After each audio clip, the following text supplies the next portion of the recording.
This is the Dick and Conversation podcast. I'm Elissa.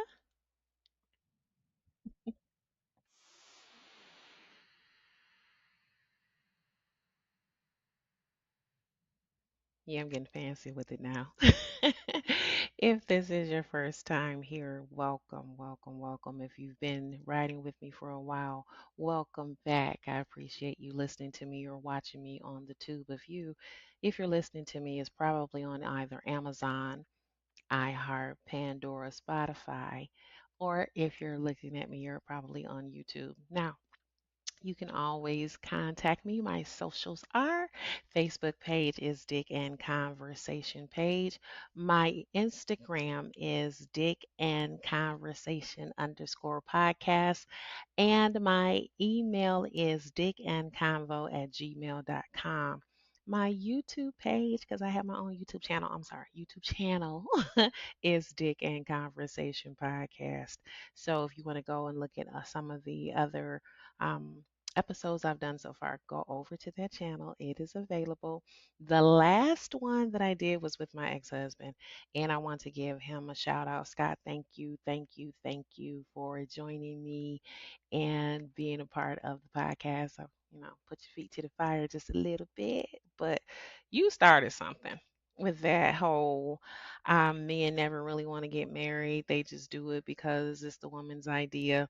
So if you have no idea what I'm talking about, go back to the previous episode. It is called My Ex Files because I was speaking with my ex. And go back and listen to that episode.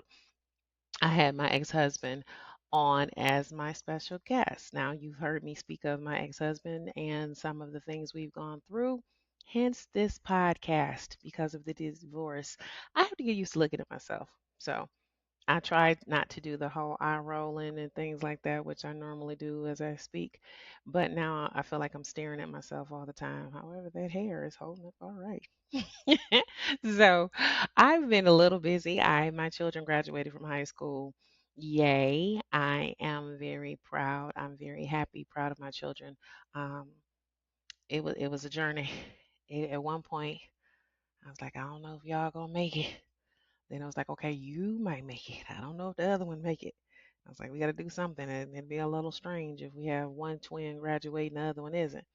But they pulled it out, and I'm very proud of them. They dug in deep and got in the trenches and graduated with some pretty good GPAs and good grades. So I'm very proud of them. Also, I have been busy being a guest on the podcast of others. Shout out to Kevin Marshall Sr., who has the More Than a Coach MTAC podcast. He did an episode with Lady Podcasters. It was myself and Latoya from the Nicole Please podcast and Shay Parker from the Sip and Chat podcast. We had Catherine Rivers, who's on Thawed, and she has a lot of podcasts where she has two co-hosts, and she just brings on a lot of up and coming artists, give them a platform, give them a notoriety, give them a voice. I appreciate that. We have Big Rail, who kept popping in and out. Rail is a community activist. She's a blogger. She does a lot of community activity community activities in the community, and she's awesome. So we had an amazing episode. Unfortunately, we were too much for the internet. We broke the internet. We broke the internet. But we're going to do it again. And that was dynamic. I mean, these women came with it. At one point, I felt like, I ain't living like, these women living and they doing it and they're authors and they're activists and they're moms and they're doing a lot, and it was dynamic. I appreciated being involved with that. In addition, I did Yat Life Chronicles. Thank you, Yat, for having me on as a guest. I'm laughing because Yat didn't want to say dick in conversation. Yat didn't want to say it. My ex-husband didn't want to say it. Like, I get it. I get it. If you're a man, you don't really want to, go around promoting dick. So, they're not exactly geek to go around hollering about dick or whatever, you know. But Yat had me on there. I appreciate it. Yeah, you giving me another platform, a voice to talk about my podcast, how it came to be, what I'm doing now, some of the adventures, um, just the perspective of men and women in relationships post divorce, relinquishing control when you have someone who's doing everything, and how do you start over, and the steps you take to get where you need to be. So, yet, thank you. I appreciate it. That was dynamic. I hope to have Yat on mine because he's always asking everybody's questions. Now, the thing that I really want to talk about today was the situation my ex-husband threw out, where there's a particular point in my podcast episode when I'm speaking with my ex-husband, and I know he's glad his face was not on that screen because, baby, people would be looking for him. He said, and he and I had this conversation before. He said that men never really want to get married, that men don't want to get married. It's never their idea. It is usually the woman's idea, and the man just pretty much kind of goes along with it. Now, he is speaking from experience because I have no problem admitting I put pressure on my ex husband to get married. I really did. Matter of fact, I proposed. I hear you over there thinking and judging. I was young girl than what I am now. So yes, I proposed, but I just had the idea that when you date for a couple years, you're getting, you with this person, you're getting older, you don't plan on going to be with anybody else. So next step is you get married. Need a little drink. So think looking back on it now, it definitely was not the best thing to do. I was not prepared. I ain't gonna say that. No, I ain't gonna say that. I was prepared to be a wife. I really was prepared to be a wife. I was prepared to be a wife, and and like most women, I wanted the big wedding. I want to be a princess for a day in the dress, and the whole pomp and circumstance of it all with a huge wedding. I keep saying if I get married again, baby, it's gonna be on a Tuesday when everybody's at work. He and I would get married, go to Subway, have a sandwich, and go back to work. That's what I believe. Not necessarily so, but I want the big pomp and circumstance wedding, and it was beautiful. I mean, let me put it this way, I had a harpist at my wedding, and she dressed in my wedding colors, and she came and she played the harp, and it's not we didn't even have the music. She played a harp. We had a woman who played a harp at my wedding. That goes to tell you how big I was trying to go, like, ooh, big. But even after that, I was still prepared to be a wife. I didn't exactly know what all it entailed, but I was prepared to um, take on the partnership and get into the partnership. He and I had a lot to learn. And when it fell apart, it fell apart. We matured. Like I said, how can I be mad at him for maturing? But, anyways, this joker, hey, Scott, in the middle of the podcast said that men don't want to get married. It's not their idea. It's usually a woman's idea. They go along with it. And he's speaking from experience and from a few other men that he's known. So we threw the poll out there like, okay, let's throw this out there. Let's get some feedback. Let's do a little survey. Let's do a census. Let's find out. So I asked men who were married or had been married to message me and let me know when you got married, was it your idea? Or was it your wife's idea and you just kind of went along with it? And I'm here to tell you the men responded. This podcast is for women by a woman, and it's supposed to kind of help women get through the situations they're in based on my bad decisions and some of the decisions that I'm making right now. But I'm here to tell you some of these men are into this podcast. Thank you, men. Thank you, thank you, thank you. So I called and they answered. A lot of them said it was their idea. They said it was their idea. They were ready to get married. They proposed. Some provided evidence of such that it was their idea. Um, then there were those who said it wasn't. Now, here's where my data is a little skewed. And I work in corporate America, so a lot of times we have to deal with the data. What does the data say? We follow the data. Um, the data is slightly skewed, a little off, because I ain't gonna say a lot,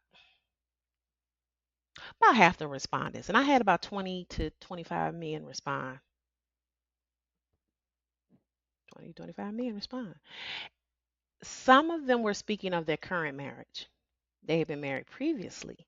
So, yes, they were a little older, a little more mature, a little more settled. And this is probably wife number two or three or 10 or however, however many it was. I had one of my brothers comment, and I was like, boy, you've been married about 15 times. What you say? Which wife you talking about? Which wife you talking about? Because you've been married about 40 times. But they were speaking on their current marriage. Now, they didn't address them other ones. The first time they got married, or the second time, or the fifth time, or the seventh time, they were speaking on the marriage. Now, I did have one who inboxed me and told me, well, my first wife, no, I wasn't ready to get married. I didn't want to get married, and I did it. And I was thinking when I read that message, like, damn. Then I thought, you been married before? I know that. I didn't know you'd been married before. I just thought the wife he had now was the wife he always had. I was wrong. So anyway, that's where the data is a little off. Now, I have had men who volunteer saying they want to come on and speak to it. I had one, Chris, I bless your heart, you willing to come on. He gave a whole breakdown of why men marry, and he gave like a 4 point um, explanation. And I was like, okay, I want to hear more about this and the details. And I had one who's like a brother, and he gave me a call and explain about, how he feels the role of marriage, men are in marriage, and what happens and things like that. And I'm like, yeah, I gotta have you on. I want you on, and they're willing to. So I'm appreciative of it. But I'm doing this now, and then I'm bringing my ex-husband back because he and I are going to talk about some of the responses we got.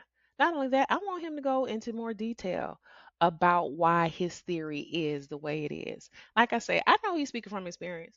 I know Scott talking about him. That's fine. That's all he can. That's all he can really can speak from his own experience.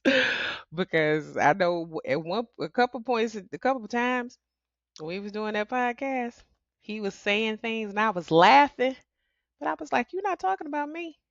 I've never done that." So I talked to him afterwards. I said, Scott, when you said that women do such and such and such and such, I said, you want to talk about me? I said, dude, I have never, ever done that to you. You're not talking about me. You was talking about somebody else. He was like, oh, no, no, no. I'm just, I'm speaking in general. Now, I'm speaking in specifics.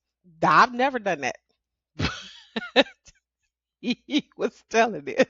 So I wasn't gonna blow him up. Like I said, he's involved with a lovely lady now. So I don't know if he was talking about her or he's talking about somebody else. I don't know if he's talking about that baby mom. I don't know who he was talking about, but I know who he wasn't talking about. He wasn't talking about me. I was not that person. But I did want to bring him back so that he can give his perspective and more details of why he think, men don't want to get married. They just, they they go along with the idea. Now I have had some men who I'm good friends with, um, who explained about how they wanted to get married and for various reasons why they did and why they felt. One struck me in particular where he stated how he was involved with a woman and there was, a health issue. And he felt that he was a bit more privileged in where his status was, and it wasn't fair that he had a higher level of a privilege of care than she did. And if you care about her, you love her, why wouldn't you want this person that you're sharing your life with, that you're sharing your space with, to have the same type of privilege that you're having? And in order to do that, get married. I thought like, wow, that's pretty dope. I was very impressed. Very, very impressed. However, he's divorced now. That doesn't mean that he didn't care at that moment or wanted to get married. That meant that he did. But as I said, sometimes people grow in different directions and, things just happen. But I was very appreciative of how candid he was about his reasoning for getting married and also post marriage. Because a lot of times, um, what I'm discovering is men go through their own kind of am I thinking of? Process of separation after their divorce. We don't hear that. Ladies, they don't tell us what they go through. Like I said, the reason why I know some of the things that men go through is because I have brothers. I had a house full of brothers. So when my brother's in the bed, it's like, oh, they're heartbroken, they're sick. You notice when the girls quit calling and the girls stop coming around, and my brother in the bed, it's like, oh, he's heartbroken. But I don't know the whole thing of what they go through afterwards. I would love to tackle that because, um, like I said, we cry and we'll drink and we'll get with our girls and we go out to happy hour or we'll go on a trip when we're heartbroken. We can't sleep. Some of us don't shower. We can't get out the bed, and I've been that way. The last situation I was in, a couple years ago, yeah, a couple years ago, I was heartbroken about a little situation. I mean, I'm Gucci good now. I'm Gucci good, Fendi fine, but I couldn't get out the bed. I was a little sick, heartbroken, and I'm like, oh, I'm sad, little cry. Men don't do that. They get in the bed, but they go play with their boys. They go do what they do. We don't. We want to call our mama and call our cousin in the middle of the night. Call our best friend because we're sick and hurt and crying. And oh my God, is this? And you replay your whole relationship over in your head. And I know I'm not alone in that. Every time I've had a breakup, I replay everything. I go back through like, did I miss a red flag here? What's wrong with me? What's wrong with him? Like what happened? We replay it. Sorry, a little thirsty. Water's good for you, lemon water. And you don't know exactly what's on the other end. But I do want to know, man, what's going on the other end. Anyways. So I'm interested. This has taken my podcast in a different direction of what I was not planning to do, but I think it's needed because I have been seeing this damn gender war where it's like, what you bring to the table, and men do this, and a woman independent, and she this, and men that. And I'm like, when did we stop liking each other? When did we stop loving each other? When did you stop saying, I want a man so that I can just lay in his nook and smell him? Or he rub my feet while we watch a movie and fall asleep together on the couch. And, a man said, I love for a woman to scratch my head and with in her lap, and we watch stuff that, or I'm watching his shows. He watching my shows and he don't want to watch them. I'm watching videos on YouTube or whatever, and it's not nothing I would watch. But when do we stop having those moments? We complaining about the damn cheesecake factory and you gotta buy me this and buy me that, and I'm so over that. I want the voices of men and women to find each other again and love each other because that's how I was doing. I mean, don't get me wrong, when I was in the swimming in the swamp with after my divorce, trying to get my footing back together and date again. Like I said, they all good dudes that just had their moments. But they all had their good little things. Like I said, some are good cooks, and some make me laugh, and some are good lovers, and some are great singers and good dancers. And that's what I think about in the relationships, or even just situationships, or hanging out, or jumping, or whatever it was. And it wasn't like a trail of men. Sometimes I think when I talk, people think I was like 40, 50 guys I dated after I got a divorce. No one like that. Actually, it's pretty much single digits. I didn't hit double digits. Now, a lot of times I'm talking about the same guy.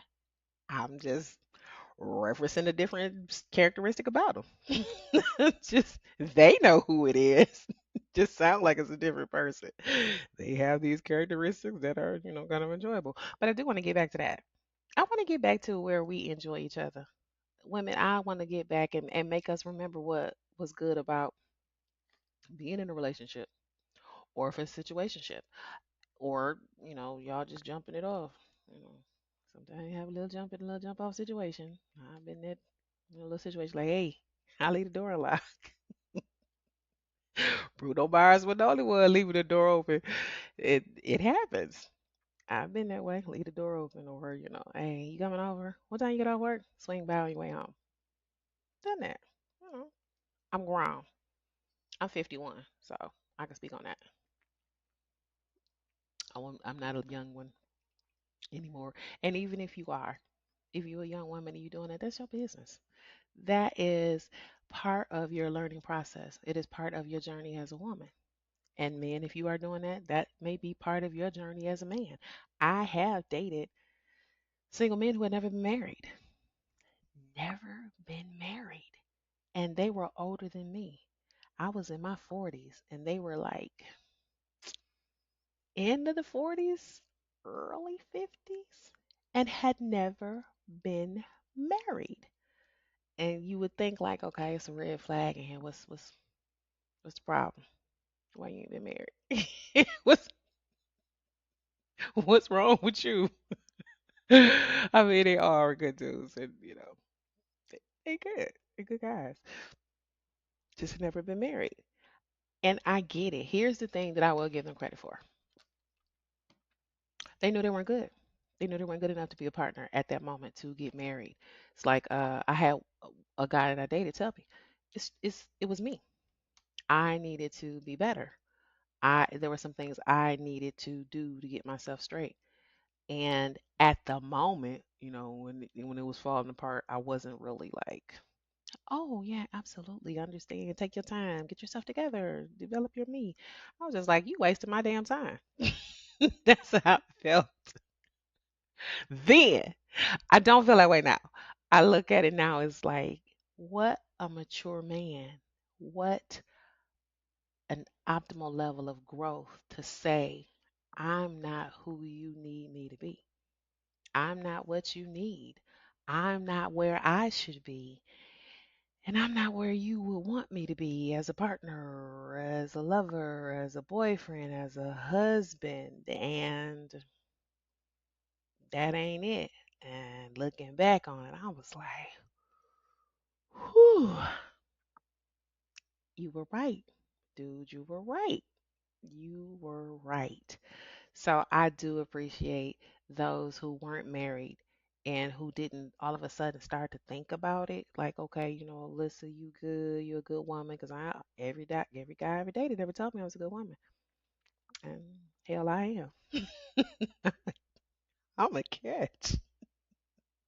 I'm a catch in my eyes. I'm a catch. So I do appreciate those who told me that. Like, I'm not ready. I'm not good for you. I know I won't be good for you. And later on they end up showing me not that they were bad, but that they weren't good for me for what I wanted and what I needed. So I'm like, okay, I could rock with that. Looking back at it now, I appreciate it.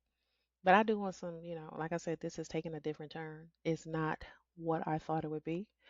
Obviously, it's needed, and no matter what these men come up with, I can probably tell it and rock with it. I told my ex-husband this not on the podcast, obviously, offline.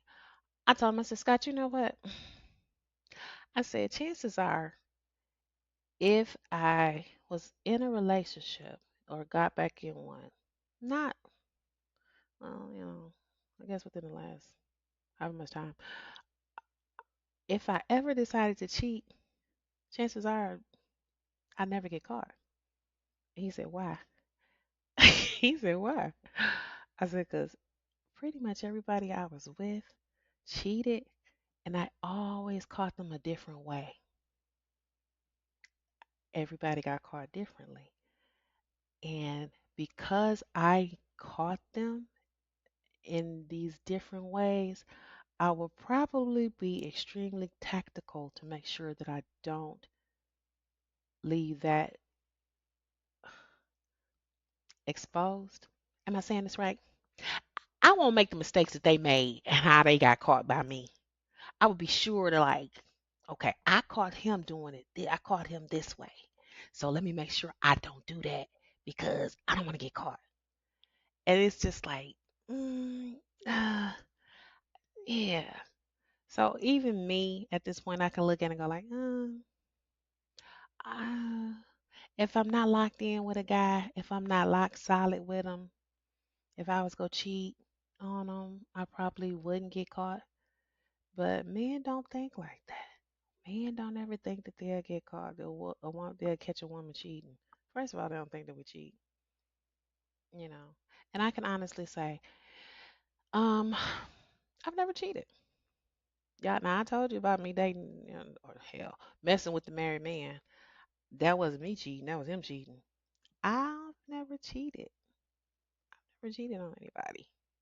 I just kind of draw the line at that. If I'm locked in with somebody, I'm not cheating. You know.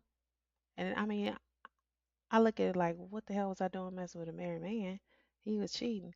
But I've never cheated. It's almost like, okay, it's like those girls that you have to go way back, junior high school, high school. That tells you how old I am. I'm saying junior high school, middle school, junior high school, whatever you say. And you had those girls who was like, I ain't no hoe. I slept with three dudes in one night, but I ain't gonna sleep with no four. Like I ain't that kind of hoe. I ain't no hoe to sleep with four men in one night. You sleep with three, but not four. That's kind of how I am. I have a moral border where, yep, I was a willing participant in someone else cheating, but I won't do it myself. Isn't that crazy?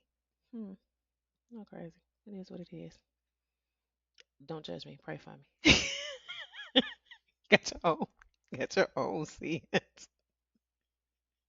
Everybody got their own sins they dealing with. And if you don't, then you better watch out because your cross is coming. If you don't have any sins that you need to repent for or anything that you working on, then you better really watch out because you got a cross coming that you about to get nailed to. And I don't think anybody's about to have that happen. I didn't want to go through too much. I just wanted to touch base on the conversation I had with my ex-husband. And to kind of give you guys a heads up that I am going to revisit this with him. We're running his back. And then I'm bringing on some of those men who are married, have been married, and what they were thinking when they got married. Now, after that, I do want a woman who's married to come back and rebut that because I can't be the only one who just was like, it was my idea and he went along with it. I can't be the only one. I couldn't be. Because I know it's probably some who was, what are we doing? We've been doing this for years, and where are we going? And what is this? And what are we calling ourselves? We need to put a title on it, and we putting all this time in it. And I'm saying it because I know that was the argument I made. I was like, we been seeing each other. What we doing? What we doing this for? What? So, ladies, lady, if you feel brave enough and you want to come on and speak about it, please. I'm willing to have guests because now that the kids are graduated, I can devote my time back into my podcast. I'm ready to get back into the dick and conversation part, in the conversation. And yes, I'll still be talking about, some of my bad decisions, shenanigans, and fuckery, foolery, and fuckery. So hang in here with me. Trust me, it's not over. And then there are some serious topics I want to discuss. Like I said, and I think it's in the write up of the podcast. I am a sexual abuse survivor. SA, and that is something in itself, red flags that you need to look for. If you have children, if you are an SA survivor, and speaking with that about my mom, I'm just going to touch on this just a little bit. As the children remember things in segments that are unusual, I remember my sexual abuse because they were so unusual. These were experiences that were occurring that had never happened before. So if something happens that had never happened before, it tends to draw your attention and it heightens all your senses. You know the time and the smells and the sounds and what was said and the feelings and things like that. So I do want to have that discussion and touch on that. And like I said, I want to touch on the church. Not so much that I'm putting the church down, but I'm building God up because I am a Christian. I'm a PK and I do go to church every Sunday. Yes, I do. Go to church every Sunday. I love my little church. And I'm just on my little own journey with my relationship with God, where a lot of the things that I was taught growing up in church is not necessarily what God was saying, so much as what the church was saying. Like I said, we ain't got to wear all white on first Sunday. Oh, that ain't in the Bible. Well, why was we doing this for 20 something years? But I do want to touch on those kind of things. So I do have some other subjects that I'm going to touch on that I want to discuss. But I did want to revisit and just tell you all that I Had that conversation with my ex-husband. It was good. I enjoyed it. I had a good takeaway from that. Um, for years, ever since we had the divorce, he said it. And when he said it, how many years I've been divorced? 12, 13 years ago. I bought into it and I believed it. And in all honesty, I still believe that it's true. Where he was saying, you didn't have time for me. And after you got the kids, you forgot about me. I wasn't a priority. And ever since then, since he said that those years ago, I believed it, which I still do. I did put him on the back burner. It wasn't until we were doing the podcast and that episode of My X Files, go back and listen to it, where he stated, but we had two 4-month-old children. You had to put them first. They were babies. You had to put them first. You had to be a mom. You had to, you had to take care of them. I, so I had to go on the back burner. It's funny how the growth over the years have changed his perspective and mine. I still ride with that. Like, okay, yeah, I did put him on the back burner because it should have been he and I raising the children. Instead, it was like, no, my babies. And I still say that to this day, they my babies. They grown now though. You jeez, they grown. They'll always be my babies. But these grown folks got to get out of my house. So it's funny during that conversation, we um we saw growth in each other. That was something I was like, oh, he has a different perspective. And when I asked him, did he have any regrets? He said, nope, I don't have any regrets, but there's some things I would have done differently. Like, I bet so, because I'm a catch.